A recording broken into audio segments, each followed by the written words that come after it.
বাবা থাকেন ঢাকায়।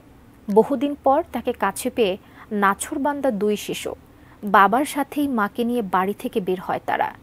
কিছু দূর না যেতেই শেষ হয়ে যায় সচিবালয়ের লিফটম্যান রাকিব হাসানের পুরো পরিবার।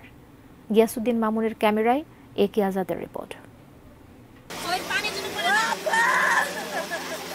বৈশাখের তপ্ত দুপুর, স্বজন হারানোর আহাজারিতে ভারী হয়ে উঠেছে ফরিদপুরের বোয়ালমারীর ছত্রকান্দার মোল্লাবাড়ির পরিবেশ।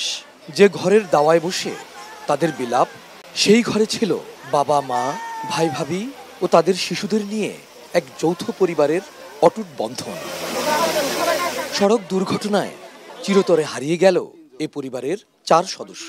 ভাই রাকিব হাসান মিলনের লাশের খাটিয়া কাঁধে বুক ফাটা আর্তনাদ ছোট ভাইয়ের। চাচাতো ভাই মনে করেন কখনো সে মানে যে চাচাতো ভাই এটা কখনো অনুভূতি করিনি। সবসময় তারা মনে করেন আমার পাশে আপন ভাইয়ের মতন আমার কাছে সবসময় থাকছে, পাশে ছিল। এবং এখন সে হয়তো নাই, কিন্তু তার স্মৃতি সারা জীবন থাকবে।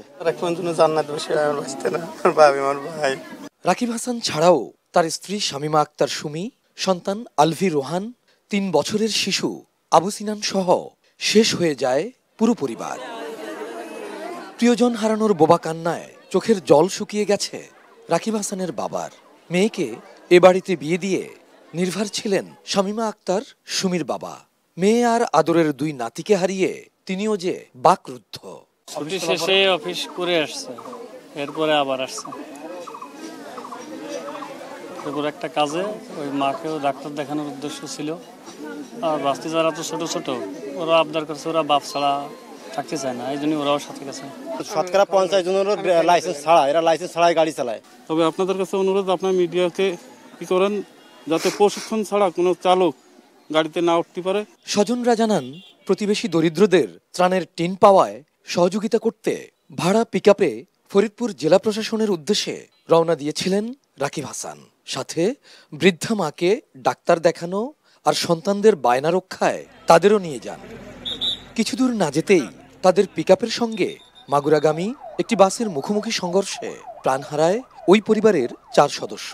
অসুস্থ মা বেঁচে গেলেও গুরুতর আহত অবস্থায় ঢাকার একটি হাসপাতালে চিকিৎসাধীন। মেরামতের পর দুর্ঘটনার কবলে পড়া 2টি গাড়ি প্রাণ ফিরে পাবে, ছুটবে সড়কে। কিন্তু যারা প্রাণ হারালেন তারা তো আর কখনোই ফিরবেন না।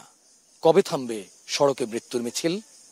একে আজাদ, এটিএন নিউজ, বোয়ালমারী, ফরিদপুর।